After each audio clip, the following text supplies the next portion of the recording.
Une classe de CM2, donc cycle 3, la discipline suivante, donc les techniques usuelles de l'information et de la communication. Donc la séance que je vais vous présenter s'intitule à la découverte du matériel informatique. En effet, donc les objectifs que je mets aux élèves sont les suivants. Donc l'élève doit être capable de restituer ses connaissances, il doit pouvoir effectuer un exercice par le biais d'Internet afin de renforcer ses connaissances sur les séances faites en classe. Donc si on se réfère par rapport aux compétences du B2I, donc l'élève doit être capable de s'approprier un environnement informatique de travail. Il doit connaître et maîtriser les fonctions de base d'un ordinateur et de ses périphériques. Et enfin, il doit être capable de désigner et de nommer les principaux éléments composant l'environnement informatique qu'il utilise à l'école et c'est à quoi ils servent. Donc, nous allons commencer donc par une phase d'activation où je vais projeter donc sur le tableau blanc interactif des images du matériel informatique comme un moniteur, une unité centrale, une imprimante.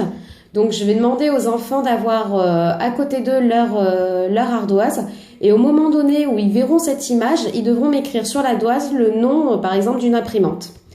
Donc il y aura une correction qui sera faite tout de suite avec également, je vais les interroger sur les fonctions que peuvent avoir tout ce matériel. Donc une fois le cours magistral terminé, nous allons passer en salle informatique. Donc je leur demande d'allumer leur ordinateur et de saisir l'adresse internet suivante http://b2itest.chez-du6alice.fr/ex1.1.1.htm. Donc nous allons nous rendre sur cette page. Donc ces exercices vont me permettre de vérifier si l'enfant a bien assimilé les informations que j'ai pu donner en classe.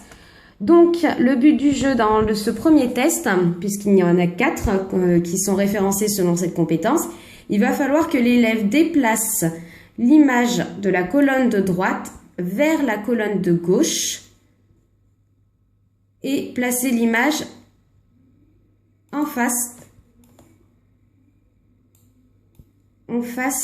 du nom. Donc de même pour la deuxième image.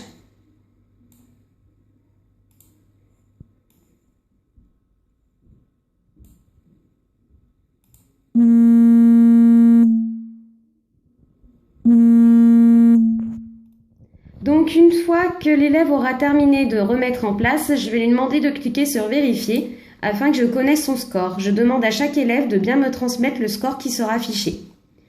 Puis nous passerons au second test, qui là de même c'est le même principe que le premier, donc remettre le matériel en face de son nom.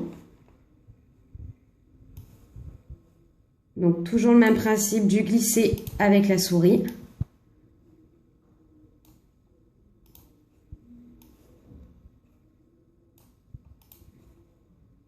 Avec la vérification, me donner le résultat.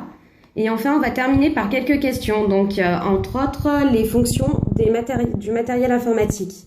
Donc ici, nous avons un modem SER-A.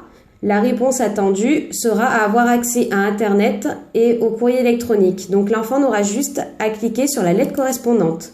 Un smiley va se dessiner alors pour lui dire s'il a réussi ou pas. Donc qu'est-ce qu'un disque dur également ? Et je leur demande de s'arrêter là, puisque les autres exercices concernent une autre compétence. Donc une fois le retour en classe, je vais leur distribuer une feuille vierge qui sera composée d'un tableau de 3 colonnes. Donc la première colonne va représenter le nom du matériel, la deuxième il y aura déjà l'image du matériel et la troisième colonne donc sera la fonction du matériel. Donc le matériel que j'ai choisi se compose de le matériel choisi il y en aura 10. Donc tout d'abord le moniteur, l'unité centrale, le clavier, l'imprimante, le scanner, la souris, la carte mère, la clé USB, les haut-parleurs et enfin le modem. L'objectif de la mission sera que l'enfant, que tous les enfants selon une mise en commun trouvent les noms et qu'on puisse tous ensemble définir la trace écrite donc sur la fonction du matériel.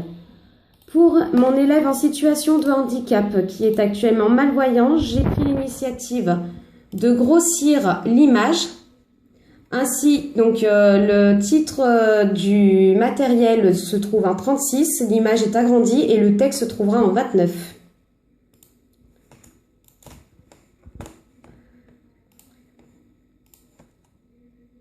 Donc voilà, donc la feuille une fois complétée sera rangée dans le classeur en informatique. Donc pour fermer cette séance, je referai un rappel avec les mots-clés importants. J'annoncerai également l'évaluation afin de valider la compétence sur le B2I.